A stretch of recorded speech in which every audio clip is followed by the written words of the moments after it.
International Trade Focus is brought to you by GOIL and Agricultural Development Bank. Coming up on International Trade Focus. As global trade continues to pick up at a steady pace, we shall take a look at measures being put in place at our revenue entry point to stimulate economic and trade activities. And later, Annual Investment Summit Spark Up 2021 has been officially launched. Now, as economies all over the world continue to adopt strategies that can help them recover from the effects of the COVID-19 pandemic, the revival and rejuvenation of international trade activities has become critical to all countries. On today's edition of International Trade Focus, we shall take a look at how trade facilitation is being managed at this stage of the pandemic at all our revenue entry points to stimulate economic and trade activities. International Trade Focus is brought to you by GOIL Good Energy, ADB, Truly, Agric and more, Public Elegance and Pedias Valley Resort. My name is Anaskio. This is International Trade Focus. Stay tuned. Here's innovation from GOIL that takes you further.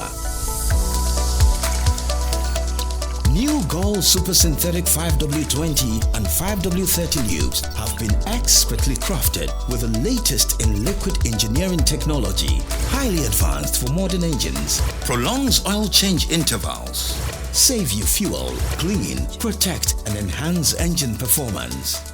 The way engines work has become complex, and GOIL has innovated to stay ahead with expertly crafted lubricants that work excellently with all petrol and diesel engines of today. New GOIL Super Synthetic 5W20 and 5W30 lubes. Innovation that takes you further. GOIL. Good energy. Are you an importer or exporter? Do you need quick financing at the best rate on the market? ADB has good news for you. Walk into any agricultural development bank location nationwide for that solution to all your trade financing needs. ADB offers you pre-financing of exports and imports, post-shipment credit facilities, bank guarantees, the issuance and acceptance of letters of credit, documentary bills for collection, outward documentary collection. Enjoy free advisory services from our well-trained, dedicated trade officers. Exporters of agricultural products are encouraged to take advantage of this great service. For further enquiries, call us on 0302 210 210. ADB, making trade finance easy. ADB, Truly Agric and more. Breathtaking picturesque views, the essence of tranquility recrafted. What's your desire? A romantic expedition, syndicate sessions, banquets and conferences, or a discreet weekend getaway? Just name it. It's exclusively packaged for you at Pedias Valley Resort. Every spacious rooms, ultra-modern gym facilities, games, indoors, terrace and lawn restaurants and lounges, cozy private dining, and all the swimmer's paradise. Aquaba, any day, all year round to Pedias Valley Resort. The acts of serenity, skillfully served.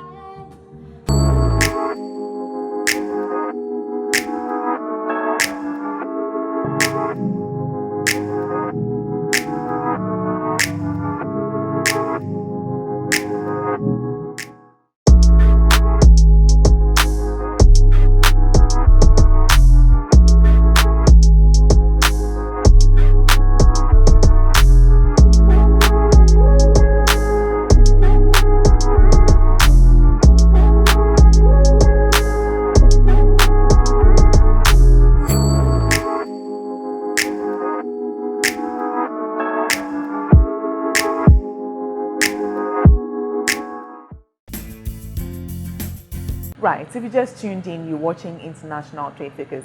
Our focal point segment comes up next.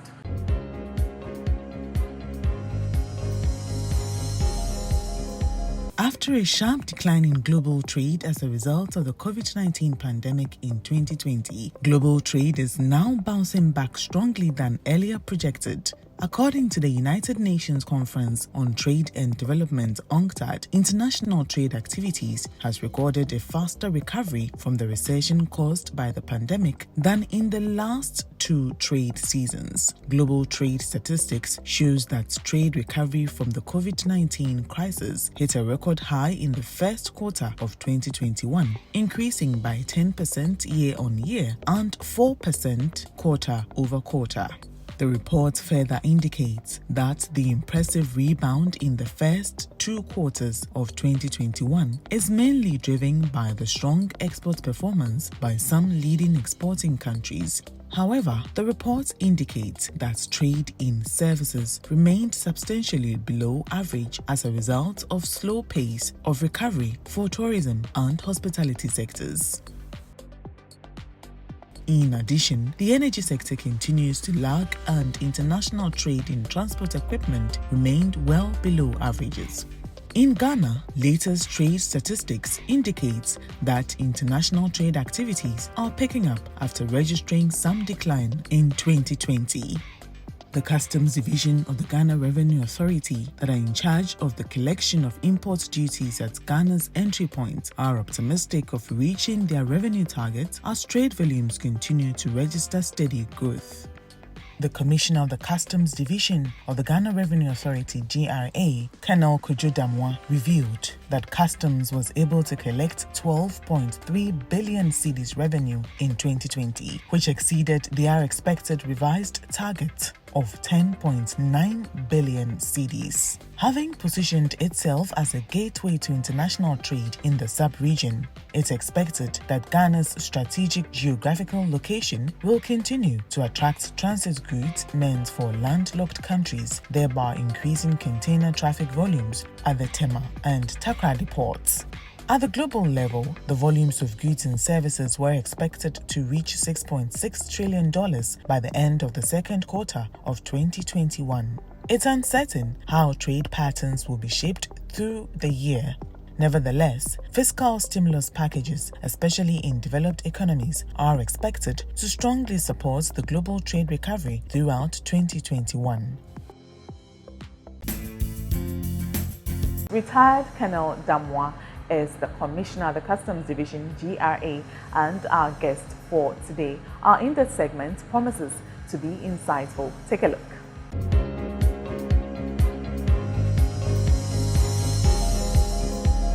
The impacts of the COVID-19 pandemic on global trade cannot be overemphasized.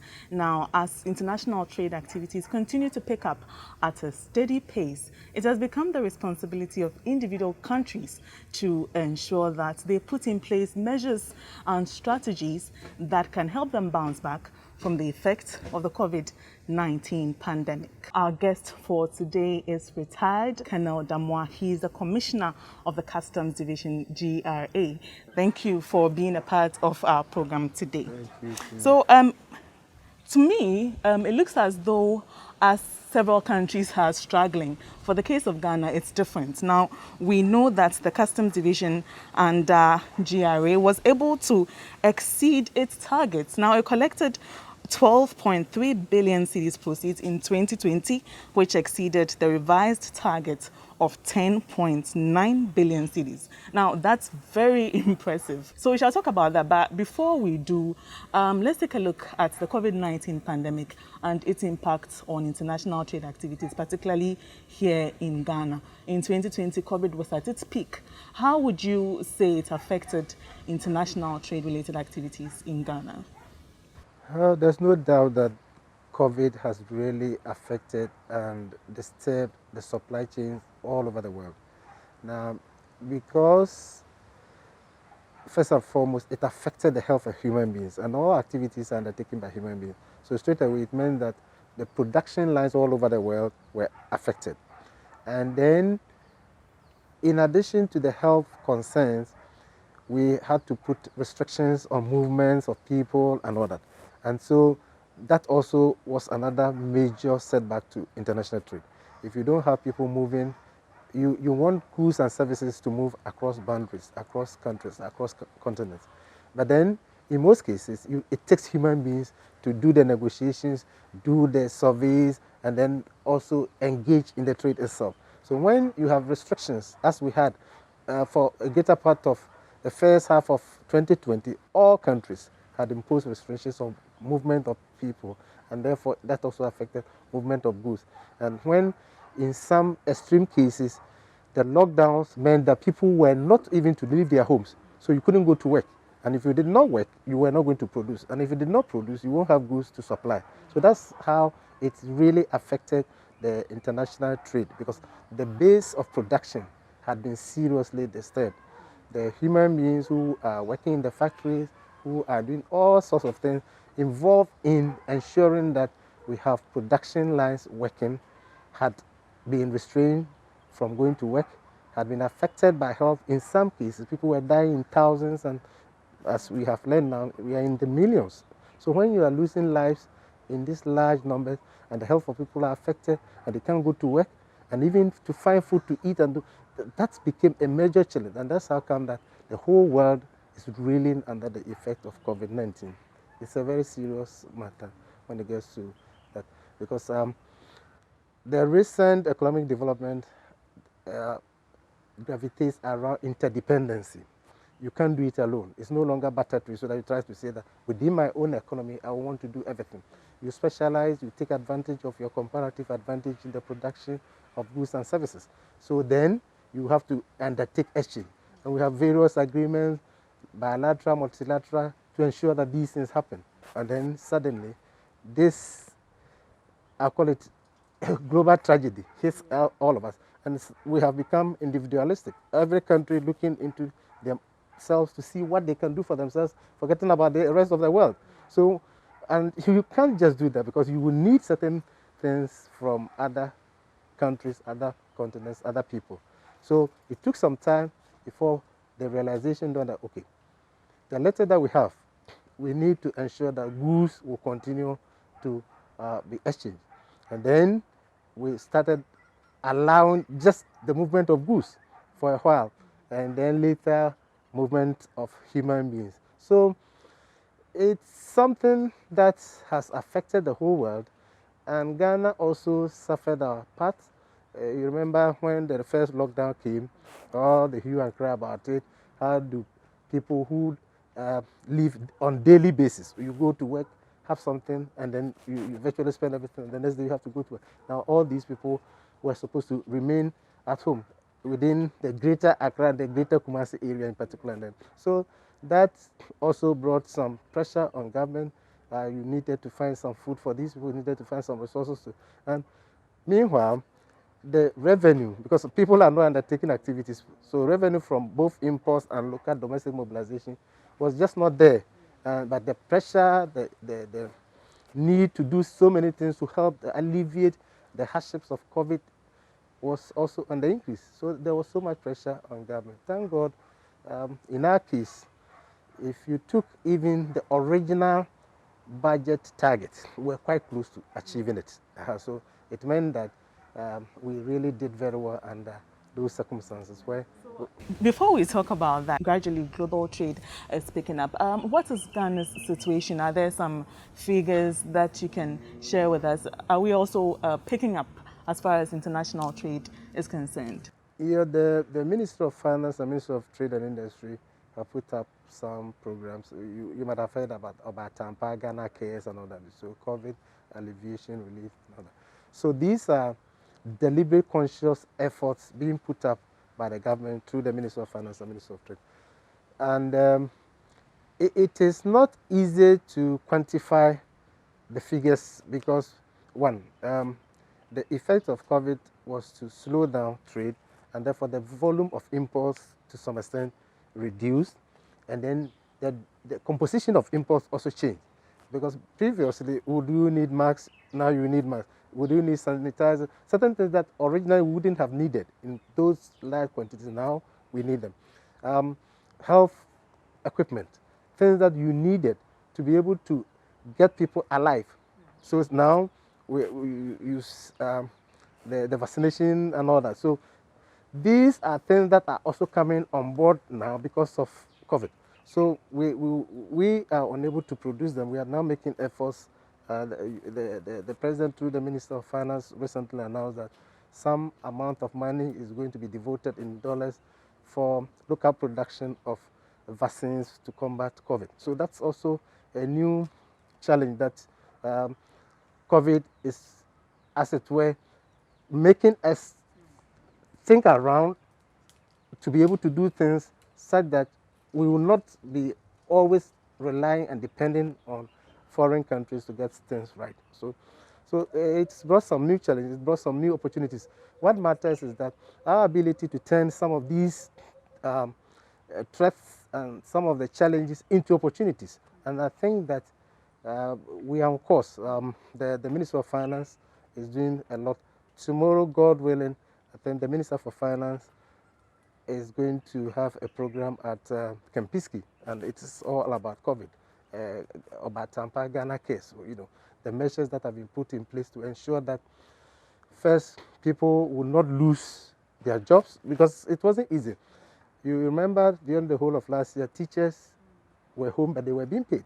And that meant government had to be spending money practically for non-real performance of duties, but it wasn't their fault. And if one were to take the hard decision and say, okay, you are not working, it would have thrown a lot of teachers into economic hardships. So to have been able to pay teachers and all other workers, government workers, while the pandemic was there and they were not going to work, meant that the government really had plans, thought well about the effects of COVID on the people, and to ensure that lives were saved and health was kept at the highest possible level, and people were given the minimum food to eat. And we were also fortunate that it came at a time that, because of prudent government measures by way of food production, planting for food and jobs, had been started earlier, 2017, 2018. And so by 2019, we had some stocks that were there and that cushioned us. So indeed, it was the pragmatic steps taken by government, as if it knew that this calamity was going to befall us, And so a combination of all that and continuous measures that are being put in place now to ensure that our industries, our production bases, our farmers, and all those who are engaged in various forms of activities continue to be in work. Once they are in work, then you expect that the economy will grow, then we'll be able to get the revenue. Because if people don't work, you can't get the taxes. And if people are importing also, because of government's emphasis on one district, one factory, trying to domesticate, trying to set up a lot of industries in various parts of the country using the raw material basis so that you have the local content as part of the production line, is also helping us. And so once we are producing, then we are generating wealth, which wealth will also translate into revenue mobilization, and which will also be used to provide the necessary infrastructure and developmental. Initially when COVID came, His Excellency the President talked about setting up several hospitals. Initially it was not up to 70, but now Agenda 111. It means that most districts or municipalities are supposed to have national hospitals, regional district and all that. So that also calls for so much money. That's called for so much. Setting up 111 hospitals is not a joke, but it is because we are on the track of what His Excellency the President has said, Ghana beyond it, right from 2017.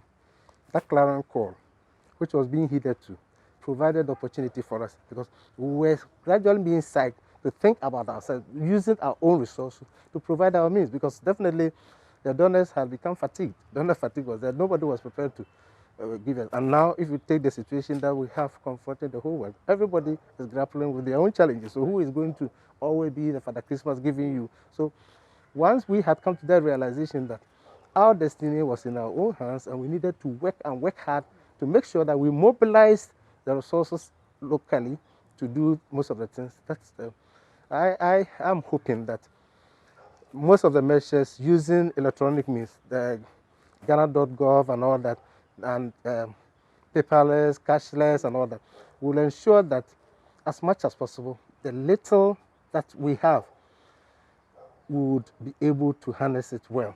And then more and more people will now fall into the tax bracket and be able and willing to pay. You might have heard that because of Ghana.gov, now we have a lot of people who have the tax identification numbers because it's your Ghana card number that automatically translates into. So it's one thing getting these numbers, another thing making sure that the people pay their taxes. And the program for tomorrow is also about that. It's about compliance, enforcement, and all that.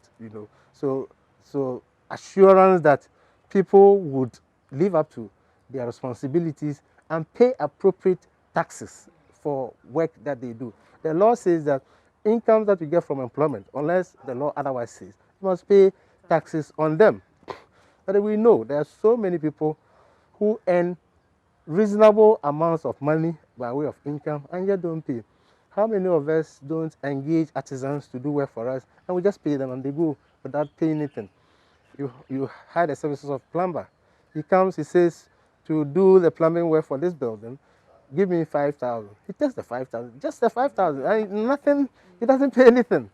You take an electrician, So all these are gray areas that we need to tap. And if our own selves, we are well informed and we understand our responsibilities, it is the taxes that we pay that help us to provide the 111 hospitals, to provide all the roads. Most of the roads are now begging for construction. With the rains coming in, everywhere that you go, people are talking about roads. But how do we get money to construct these roads? It will have to come from the taxes, the revenue that we collect. So the program that the Honorable Minister is going to launch tomorrow, that has to talk about assurance, compliance, and enforcement is very, very important. But education, sensitization, people should really understand and know their tax obligations and then just be willing to pay their taxes.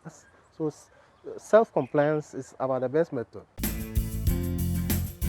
You're watching International Trade Focus, and this is our in-depth segment. We're having a conversation with retired Colonel DAMOAH, Commissioner of the Customs Division, GRA. The conversation continues after this break. Stay tuned.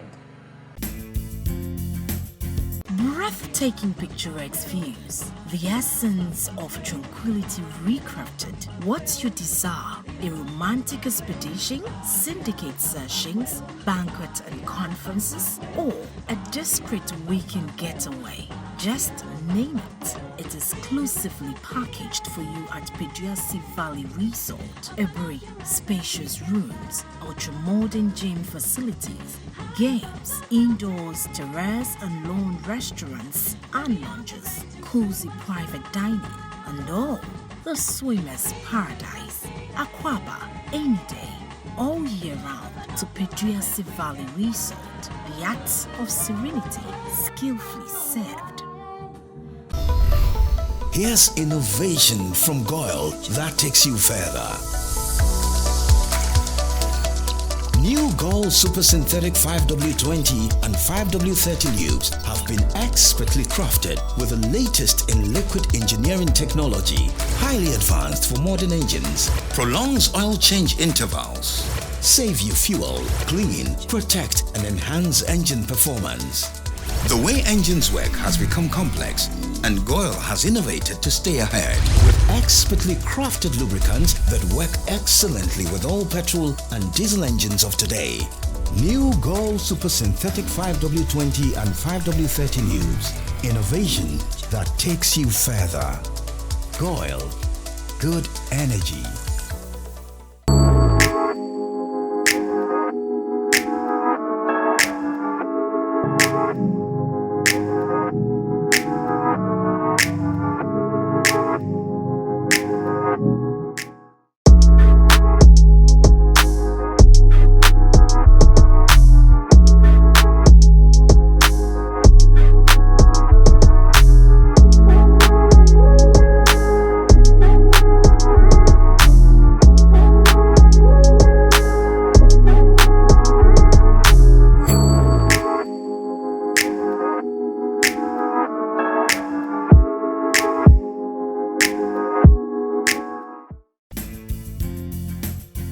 Right, so we just tuned in. You're watching International Trade Focus, and this is our in-depth segment. We're having a conversation with retired Colonel DAMOAH, the Commissioner of the Customs Division, GRA. Stay tuned. I mean, we've talked about the several challenges that the COVID-19 presented, innovations that we immediately had to undertake in order to save lives and so on and so forth. But in the midst of it all, the Customs Division and the Ghana Revenue Authority, you were able to exceed your revised target. So tell us, what are some of the tricks or the strategies and policies that you took in order to ensure that you exceeded your targets? Okay. Immediately I took over, I called my immediate deputies together. I had a very formidable team, and I told every one of them that it is a collective responsibility. It is shared responsibility, teamwork. I didn't want anybody to feel left out. So all of us. So right from the top management of customs to the lowest level, at every sector, every location, every station, I needed total commitment and teamwork. Now, my luck was that I had been a board member for 3 years before I was appointed, and I knew some of the challenges of the customs division, and in particular HR issues, human resource. Now, in any organization, if you don't get HR issues right, you will miss it. HR issues, so I did an HR audit, first and foremost to find out how many people we had. You'll be surprised to know that in terms of staffing, we are seriously understaffed, seriously understaffed. But I told them, if you are given a tax, you have various ways of going about it. You may use 10 people to achieve something. But if you don't have the 10 people and you have only 2, you have to be innovative, creative, to think outside the box to make sure that you can still use the 2 people to achieve your target. And you make the people to believe in themselves, that they were capable, they were quite knowledgeable. They had all the competencies to be able to deliver. So all that they needed was encouragement and motivation from me. And because I said HR issue, promotion was a very big problem in customs. Now, as a board member, when you are conducting interviews for people from the rank of Chief Revenue Officer to Assistant Commissioner, that board had to be headed by a board member. And I was fortunate to be the chairman for the panel for customs for 2 years continuous. So I knew, and I compared customs officers to officers of the other 2 divisions.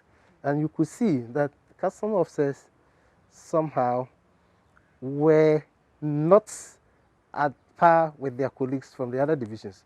Whereas the average age for a customs officer who was being considered for promotion from Chief Revenue Officer to Assistant Commissioner was always around 58, 59.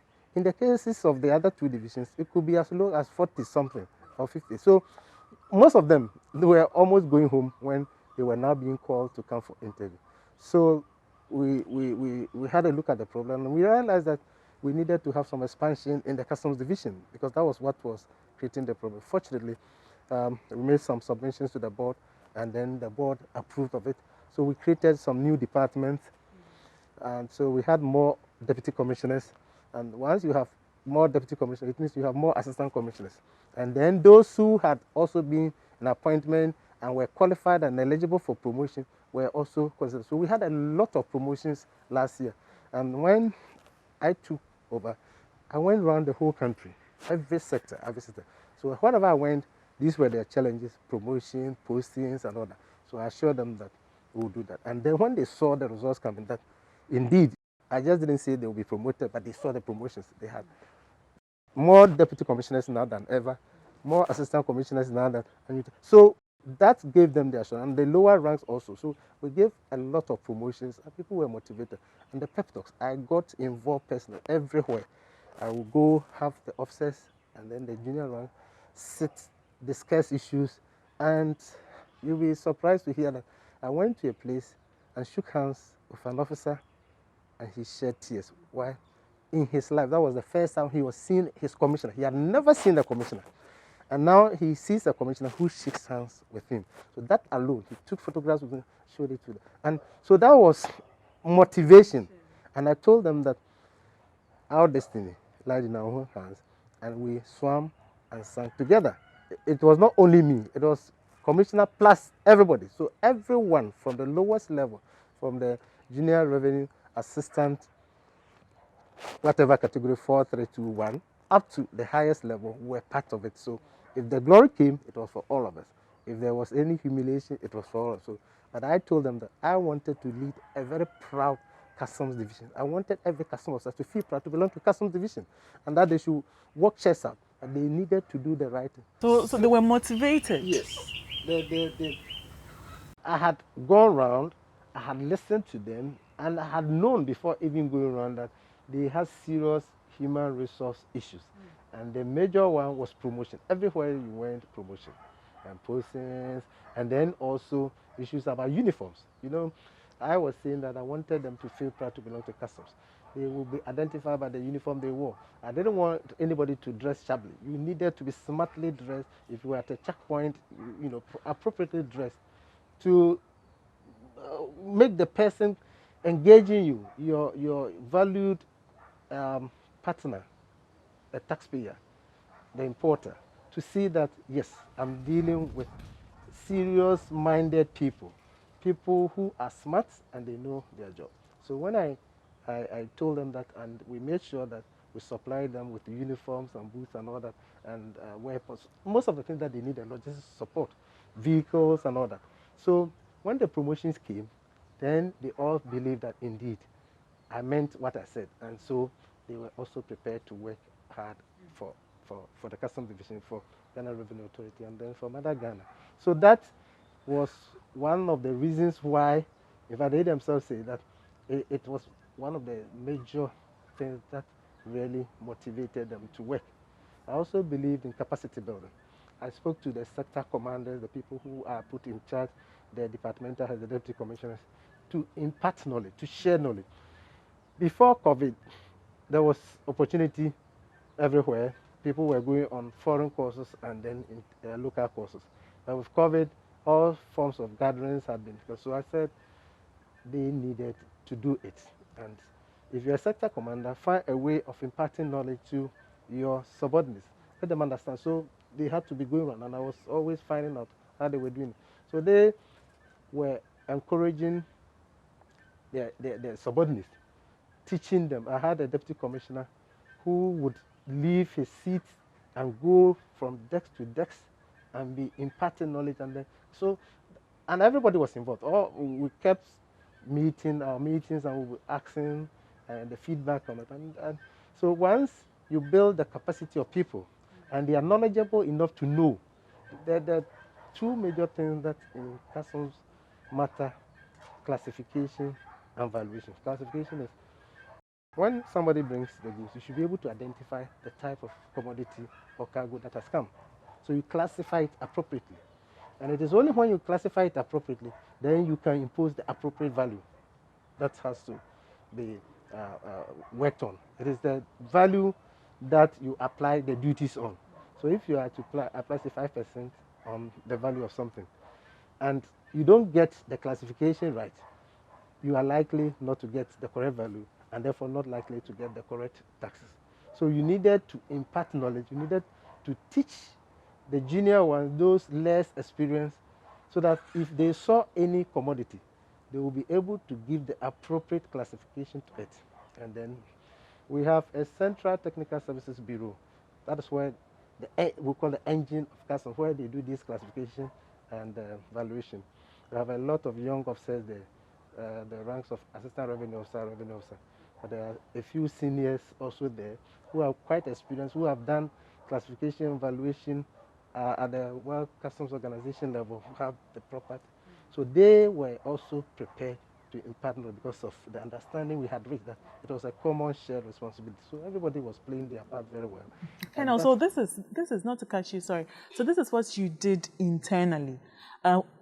What about the external factors? Now, stakeholder engagement. You know, I was fortunate to present Ghana's signed part of the revised Kyoto Convention. Okay, when I took over in June, my appointment was dated 31st May, and I took over 4th June. Then in 2 weeks' time, I was going for World Customs Organization meeting. So I presented the instrument His Excellency the President has signed to. And so the World Customer Organization and World Trade Organization Trade Facilitation Agreement requires that you do continuous stakeholder engagement. So we're doing that. I used to meet with the various stakeholders, the traders. I went to Abusuokai, I went to Kumasi Swami, and then their leaders, Bhutan, so all of them. That what do we do in these circumstances? We have challenges, and then they will tell their story. And then I also meet my team, and we devise ways and means of dealing with these challenges that we call them. And then the continuous engagement, encourage them to also do. And we understood the fact that we were not in normal times. So if we had to do one or two things to make it easier, to facilitate trade for them, we needed to do that so that they will be prepared to bring more volume. You don't forget that this time around, people were unable to travel themselves. They had to rely on foreign agents to be doing that. So you wouldn't get goods the way you would have had them if you were to go yourself. But we took all that into consideration. And when it was necessary, the appropriate legitimate allowances were made. Everything was within the spirit of the law, what the law permits us to do, the Customs Act and the legislative instrument. But stakeholder engagement. So once we sit and talk, and they express their concerns, and we also listen to them, and they also understand where we are coming from, what needed to be done, then things work better. In the case of logistics that I talked about, we still have challenges, but we had some. We needed vehicles. Anywhere I went, one major challenge was vehicles.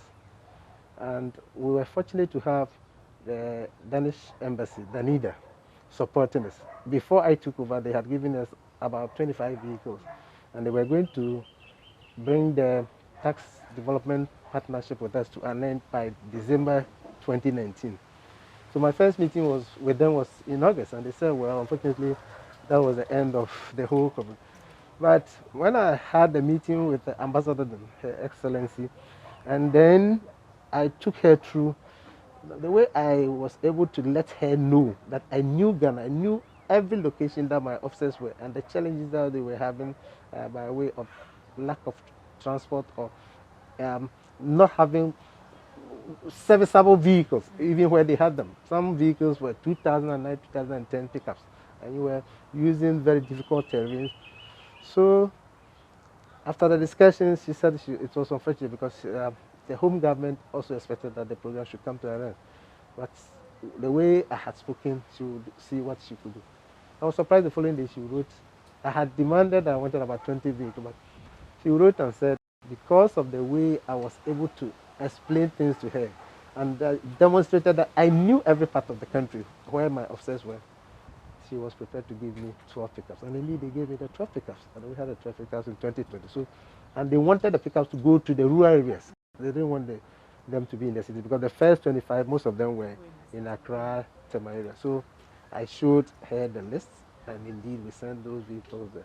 And then we also managed to get them to get some boreholes and lavatories in some parts of the country.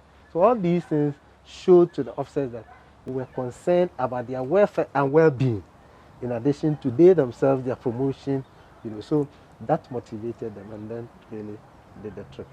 That's impressive. Congratulations on meeting your target. And clearly, a lot of thoughts went into it. I mean, doing your background checks, working within, and then the several external factors too. So let's take a look at innovations like the customs, integrated customs management system, the ICOMS. It was introduced not so long ago.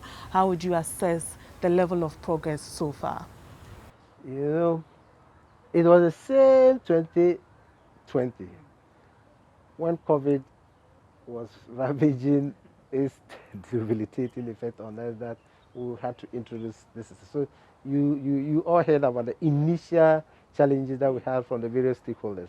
GIF and all of them were complaining, and of course the fear of the unknown was mainly responsible for some of the initial challenges that we're having.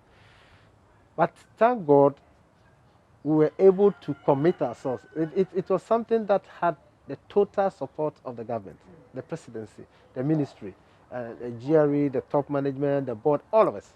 And then when we started initially, it was being done on pilot basis. So we started with some of the land frontiers, Aflao, Elubu, Godokum and others, to see those areas, the volume of imports was not as big as when you came to Tema, Takrade, Kotoka.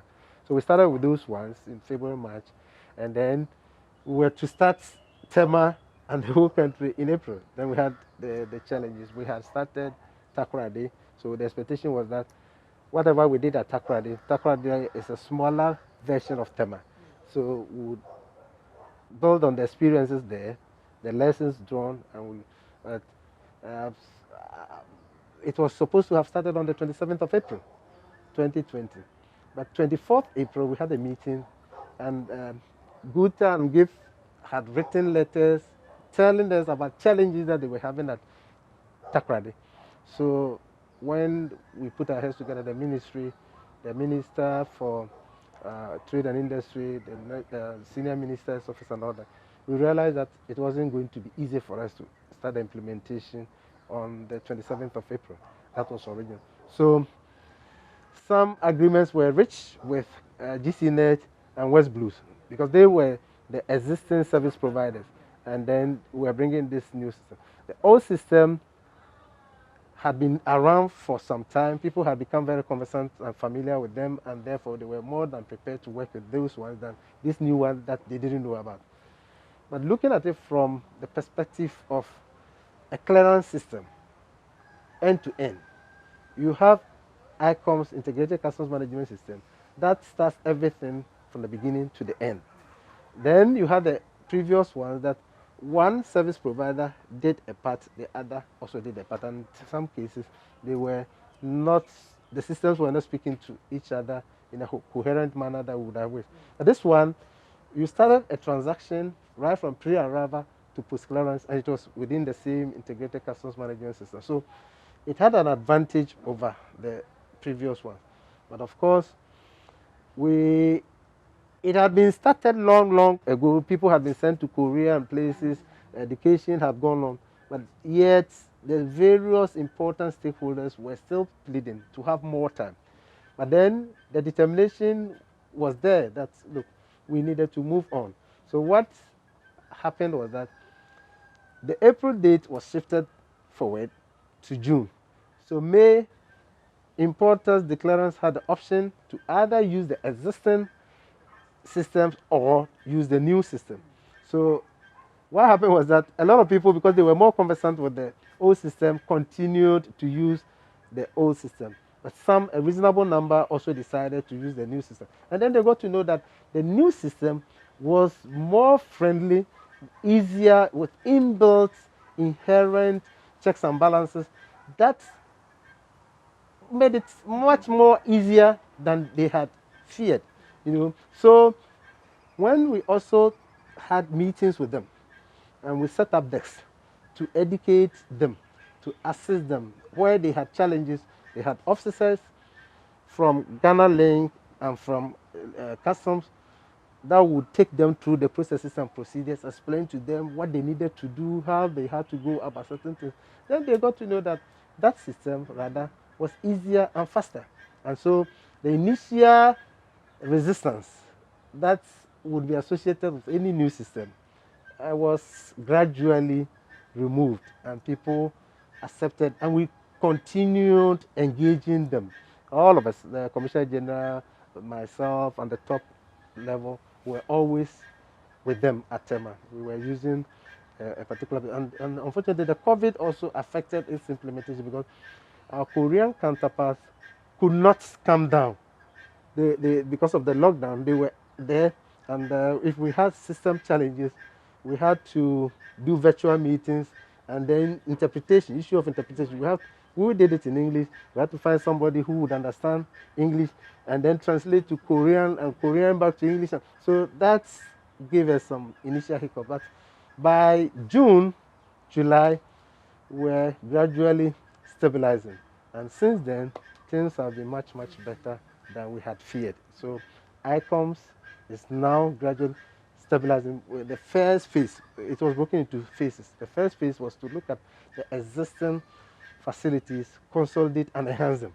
The second phase, introduce new regimes onto it. And so that is what we have done so far. And if you look at the figures speak for themselves. Last year, for the greater part of the year, we were always getting at least 1.2 or 1.3 billion. From January to April, it was only in January that we exceeded 1 billion mark. We were almost 1.2 billion. In February, we were below 1 billion, about 900 something. In March, we came there. April, it was worse. We came below 800. Then from May, when we really had started, and KWADWO and all the land frontiers were doing, and Tema was combining ICOMs and the existing facilities, we were able to pass the 1 billion mark. And since then, consistently, it's always 1.2 or 1.3, and we've managed to. So if you compare the figures before ICOMs and after ICOMs, you could see that now we are always, every month we exceed 1 billion mark. And I believe that also explains that the system is now being used fully. And as we try to improve upon it, we have our teams going around the various locations, trying to make sure that every entry point, every exit point is hooked onto the ICOM, so that everything will be done electronically and we won't have any manual way of doing things. So I would say that we are on good course. We are on good course. Right, so our conversation with retired Colonel DAMOAH, the Commissioner of the Customs Division, GRA, will continue in our subsequent episode. And that does it for this week's edition of In-Depth segment. There's more after this break. Don't go away.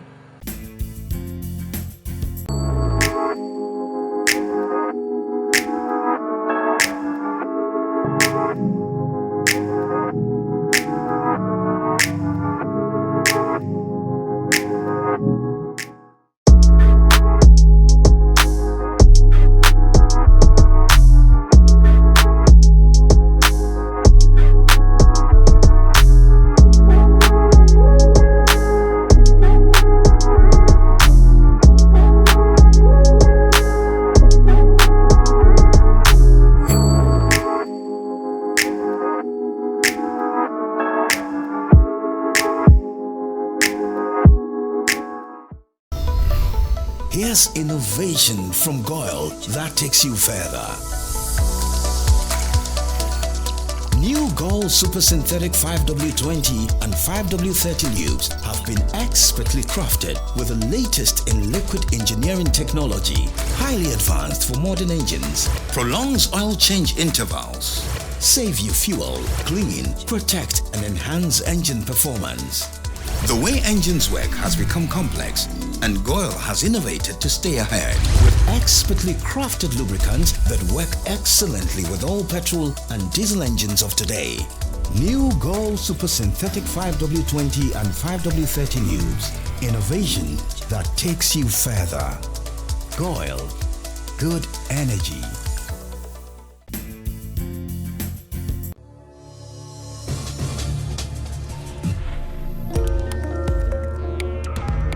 Spark Up 2021 has been officially launched. The goal of Spark Up, an annual investment summit, is to revive interest for investing in Ghana and help restore economic growth as we emerge from the economic downturn brought on by the COVID-19 pandemic. Speaking at the launch of Spark Up 2021, the CEO of the Ghana Investment Promotion Center, GIPC, Mr. Yofi Grant, explained the aim of the Spark Up 2021 conference. He said, the Spark Up 2021 conference is to reignite the passion to invest and do business in Ghana and to highlight success stories of businesses in the country. He added that Spark Up 2021 will offer a platform to the financial sector to discuss and find solutions to ratchet up and multiply efforts to make Ghana even more attractive. The aim of this conference is to reignite the passion for investment in Ghana, but also for business,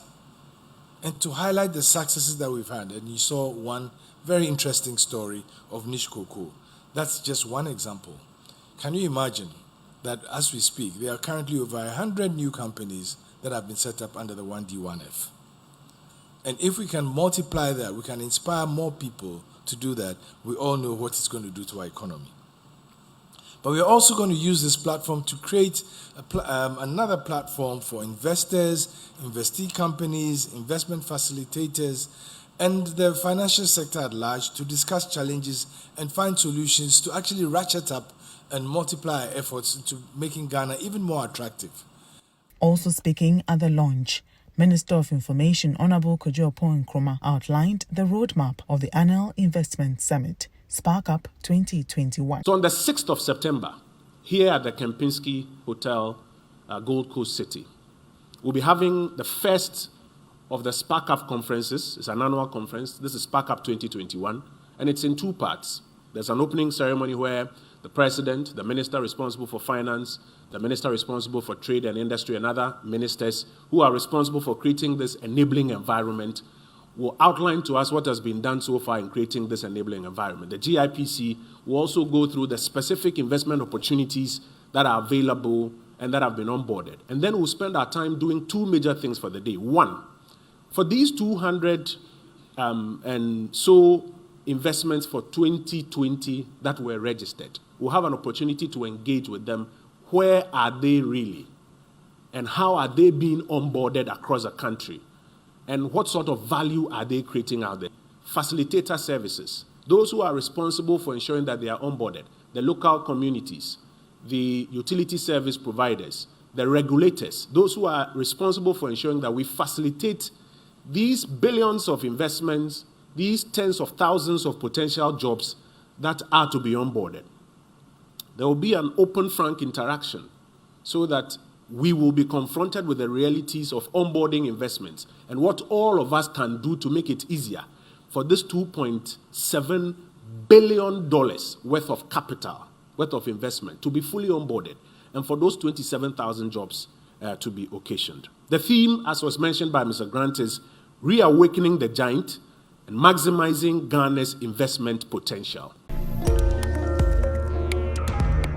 Ghana is expected to reduce considerably the importation of vehicles as major brands of vehicles that are imported into the country are now being assembled locally. Toyota Tsusho in June 2021 commissioned an assembly plant in Ghana for Toyota and Suzuki brands of vehicles. This brings the number of assemblers operating under the Ghana Automotive Development Program to 3. Including Kentanka Automobile and Volkswagen Ghana Limited. Nissan and Kia are expected to establish 2 additional plants by the end of 2021. This was captured in the 2021 mid-year budget review document presented to Parliament by the Finance Minister Ken Ofori-Atta on July 29, 2021. According to the 2021 mid-year budget reviews document, the ministry has acquired new premises to establish an Automotive Development Support Center to promote vehicle financing, regulate vehicle standards, and drive innovation in the manufacturing of component parts and accessories to supply local assemblers. The Automotive Industry Development Council Bill, soon to be put before Parliament, will establish the Auto Council as a consultative body of stakeholders to effectively address any issues related to automotive assembly activities. Are you an importer or exporter? Do you need quick financing at the best rate on the market? ADB has good news for you. Walk into any agricultural development bank location nationwide for that solution to all your trade financing needs. ADB offers you pre-financing of exports and imports, post-shipment credit facilities, bank guarantees, the issuance and acceptance of letters of credit, documentary bills for collection, outward documentary collection. Enjoy free advisory services from our well-trained, dedicated trade officers. Exporters of agricultural products are encouraged to take advantage of this great service. For further enquiries, call us on 0302 210 210. ADB, making trade finance easy. ADB, truly agric and more. And it's a wrap for today's edition of International Trade Figures. Join us same time next week as we bring you the continuation of the very insightful interview that we had with Colonel DAMOAH, the Commissioner at the Customs Division, Ghana Revenue Authority. International Trade Focus is brought to you by Gold, Good Energy, ADB, Truly, Agric and more, Public Elegance and Pediasy Valley Resort. Join us same time next week. Bye-bye.